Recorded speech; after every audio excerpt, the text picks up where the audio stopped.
What's up, Jim? Oh, just thinking.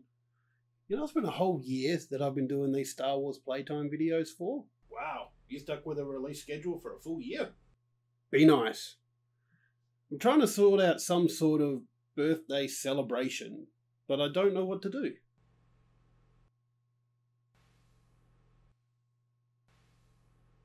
What?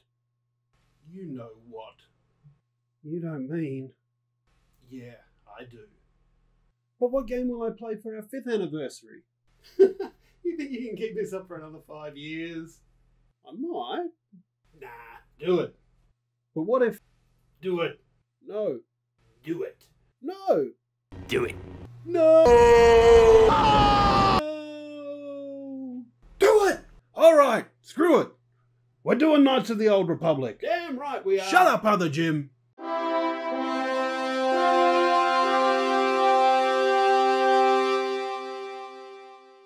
Damn right we are.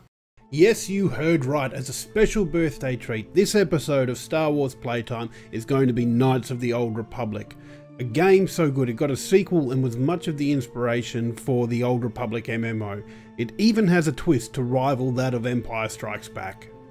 First released on the Xbox in 2003 and then later that year on the PC, Knights of the Old Republic was an instant classic, combining compelling gameplay with an amazing story. But what set KOTOR apart from the rest of the games was the meaningful choices that you could make. Those choices could either lead you to redemption in the light side or to the dark side, forever dominating your destiny. On my first playthrough of Knights of the Old Republic, I didn't really understand the gameplay and consequently had a bad time of it. I understand it better now and I'm really looking forward to this playthrough. I still have my original copy of Knights of the Old Republic, but let's not piss fart about anymore.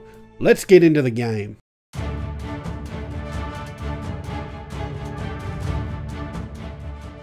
You start the game as a blank slate. You create your own character and how they look. You decide what sort of person they're going to be. While you control your decisions, the story stays largely the same. Jedi Revan and Malak were fighting a war against the Mandalorians. Things weren't going well and they just disappeared. Years later they returned not as Jedi, but as self-styled Sith Lords Darth Revan and Darth Malak, looking to conquer the galaxy with a seemingly endless supply of ships. They quickly have the Republic on the back foot, forcing the Jedi to launch a strike team against them. During a battle, a Jedi strike team boards Revan's ship to confront him. In the confusion, Malak sees an opportunity to take full control of the Sith Empire and fires on his master's ship, killing Revan while the Jedi are able to escape. You don't learn that all at once though. You start the game waking up on a Republic ship, the Endar Spire, currently under attack by Imperial forces above the world of Taris. Making your way to the escape pods, you eventually meet up with Karth Onasi, Republic soldier and all-round goody two-shoes. You both escape to the surface of Taris and try to locate Jedi Knight Bastila Shan. Along the way you team up with duo Mission Val and Zalbab, along with Mandalorian Canderous Ordo. Escaping from Taris, you travel to the Jedi Enclave on Dantooine, where it is discovered that you are sensitive to the Force and will be trained as a Jedi. While you are there, you uncover a star map, an ancient map that Revan and Malak followed on their journey to becoming Sith. Travelling to planets Kashyyyk, Tatooine, Manaan, and even the Sith homeworld of Korriban, you meet even more companions such as Jedi Juhani, former Jedi Jolee Bindo, the droid T3M4, as well as fan favourite destroyer of meatbags HK-47. Each of these planets has a star map for you to find so you can retrace Revan and Malak's steps along the way. Before long, Malak captures you and your team. During a daring escape, Malak reveals that, spoiler alert for an 18-year-old game, the player character is actually none other than Revan himself. Bastila allows herself to be captured while everybody else escapes. Back on your ship, there's naturally some concern about you, seeing as you're actually a Dark Lord of the Sith and all, even if you can't remember it. After a lively debate, you continue to the location revealed by the star maps. Landing on a strange planet, you discover the secret of the Empire's power is a factory called the Starforge. Drawing on dark side energies, this facility can supply near endless materials for the Sith to crush the Republic under their boot. After disabling the Starforge's shield, you discover that Malak has turned Bastila to the dark side and you fight, which of course you win. After that you confront Malak, and you win that as well. That's the story in a nutshell, but it's just the broad strokes. There's far more to it than that. Each planet has its own storyline, along with side quests that you can complete to further the narrative.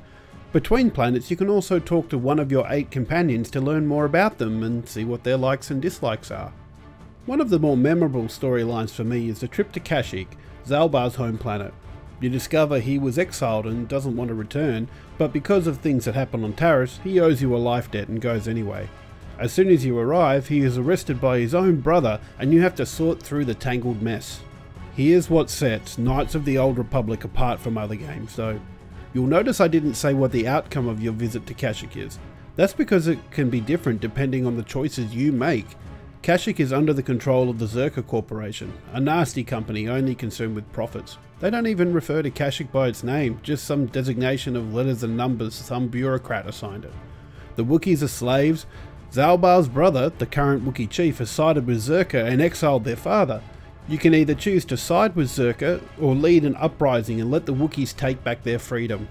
That's only one example of light side versus dark side choices in KOTOR, culminating in your battle against Malak, where you either defeat him and shut down the Starforge, or kill him and reclaim your mantle as Dark Lord of the Sith. It's not just big ways that these choices present themselves. You can use conversation options to persuade people to do what you want them to do through reason or intimidation, pay people off, threaten them, or just simply kill someone that's in your way. There are so many ways that you can play this game. I mentioned in the intro that on my first playthrough I didn't really understand the game. Up until KOTOR, all the games I played actively required me to do things like dodge or attack. KOTOR's core mechanic is based on tabletop RPGs, meaning that every attack and defense gets a dice roll, the outcome of which determines if an attack hits, and if it does, how much damage it does. Young Straightjacket Jim didn't understand this, and I kept trying to move my character to avoid being hit, which made for a bad time. Every time I moved my character, it cancelled my attacks and let the enemy get a free hit. This time I understood this mechanic and had a much more pleasant time. It also helps that you don't just control your character. You can switch between your character and up to 2 of your companions during combat. You can also pause the action while you think of your options, while also queuing up different actions such as attacking or healing, or applying some sort of stats boost like a stim pack or a shield. Companions are also very useful outside of combat, and you'll find they have different uses. Mission is very technical and has a high chance to defuse any mines you see lying about. She can also spot traps easier than other companions too. This is because of the tabletop RPG stat system. Putting skill points into various stats improves things like slicing, computer control, persuasion, or other abilities. This all adds up to an amazing game. The story and gameplay are exceptional. Unfortunately, it's not without its faults. The game has trouble running on newer PCs. The disc version I have says it can run on Windows 98 and XP, but no matter what I did or how many tweaks to compatibility mode I made, it kept crashing at the same place on the Endar Spire. I couldn't even get out of the first level. After an hour or so and about a dozen crashes, I gave up and bought a copy that's available on Steam, but even that had its own problems. The most common one I'd come across was post-combat. Often after a fight, I couldn't move the character with the keyboard. If there was something I could click on, I could get the character to move that way, but that wasn't always an option. If you swapped to a different character, you could move around, but eventually that character wouldn't be able to move either. Soon, all 3 characters wouldn't be able to move. You could restore movement by loading an old save file. Luckily, you could do a quick save and load that on the spot, so it wasn't super bad, but it was still annoying. There were also still crashes every now and then, but nothing I could pinpoint the cause of. And during Malak's big revelation about the player character, the sound cut out. If it was just me playing, I would have soldiered through, but I was streaming it, and I may have made the ill-advised decision to try and voice the characters myself rather than just listening to silence.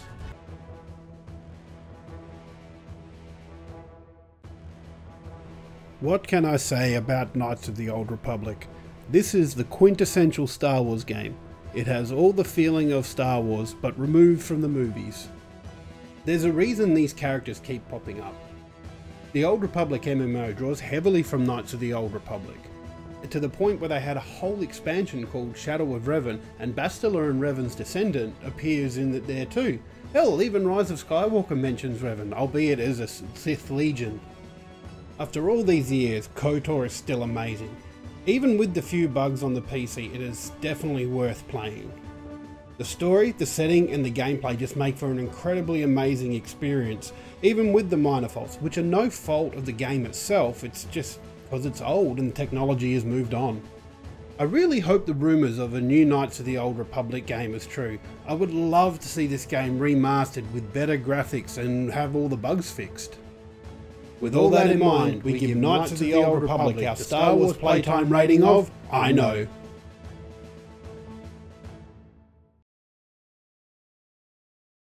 Hi guys, thank you so much for watching this video. I've really enjoyed doing these Star Wars playtime videos over the last year. Hard to think that these just came out of an idea to stream Rogue Leader for Star Wars Day in 2020. So I'm a bit of a stats guy, so here's some stats. Over the last year of doing these, including this one, so 13 in total, we've had 5 I knows, 3 one more passes, 4 return to Tatooines, and 1 lonesome Stormtrooper aims. The games we've revisited have been pretty good for the most part, and even the ones that haven't have had some redeemable qualities, except for the game that shall not be named because it is so shit. Thank you so much for watching, and I'm very glad that you've stuck around and been enjoying them, but just stick around for one little bit of extra time.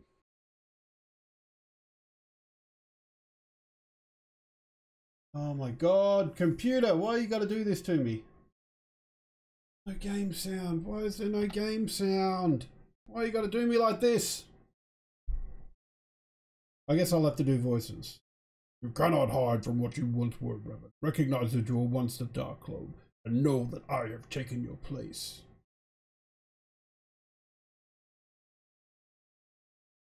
No, this sometimes. Do you not yet remember, Revan? The Jedi set a trap. They lured us into battle against a small Republic fleet.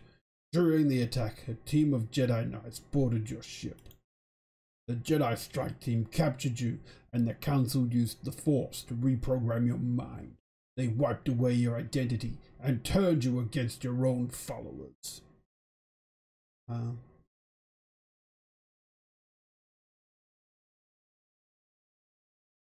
I once served you, Revan, but I always knew that one day the title of Dark Lord would be mine. And when the Jedi strike team boarded your vessel, I saw my day had come. I ordered my own ships to fire on your bridge. I thought I could destroy all my enemies with a single glorious victory. I never dreamed the Jedi would take you alive from the wreckage.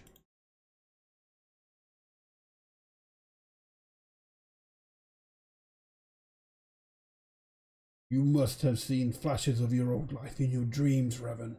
Memories bubbling to the surface. Surely you must remember the battle in which you were captured. The Jedi are fools. They do not believe in executing prisoners. Originally, I assumed you had died in battle. Imagine my surprise when I found out you were still alive.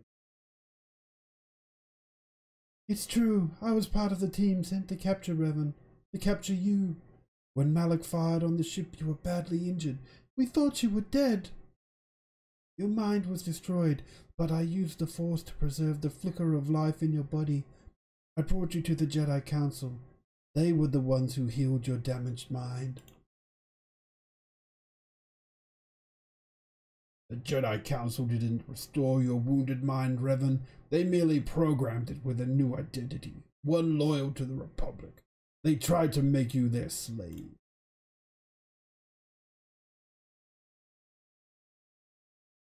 Wouldn't simply restore your true identity. Revan was too dangerous. But locked inside your mind was the information the Republic needed, the secrets of the Starforge. The Council created an identity for you, a soldier under my command. Your subconscious memories were supposed to lead me to the Starforge. There was no other way to get the information. They made you their puppet, Revan, and Bastila was the handle pulling your string.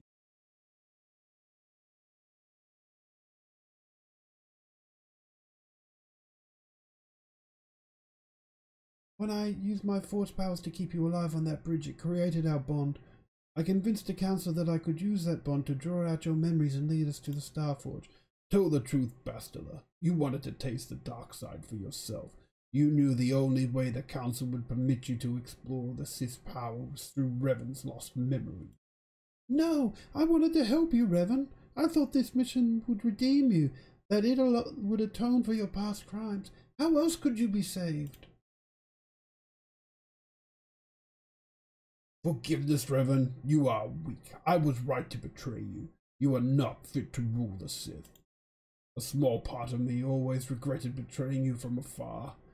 I knew there were some who would think I acted out of fear, that I did not want to face you. But now fate has given me a second chance to prove myself. Once I defeat you in combat, no one will question my claim to the Sith throne. A triumph will be complete. The Jedi Council were foolish to let you live. I won't make the same mistake. We shall finish this alone in the ancient Sith tradition. Master versus apprentice, as it was meant to be. Oh shit, do I have to battle now with there's no freaking sound? Man, this is weird playing this with no music. Okay, I'm gonna use one of these. Thermal detonator. Thermal detonator to the face! Ah, there we go. Hey, here comes Bastila. This isn't over, Malak. Your friends do not give up so easily, Revan. You always could inspire loyalty. But even the three of you together cannot stand against my power. For the Jedi! I'll hold off Malak. You two get out of here. Find the Star Forge. No, Bastila, he's too strong. No!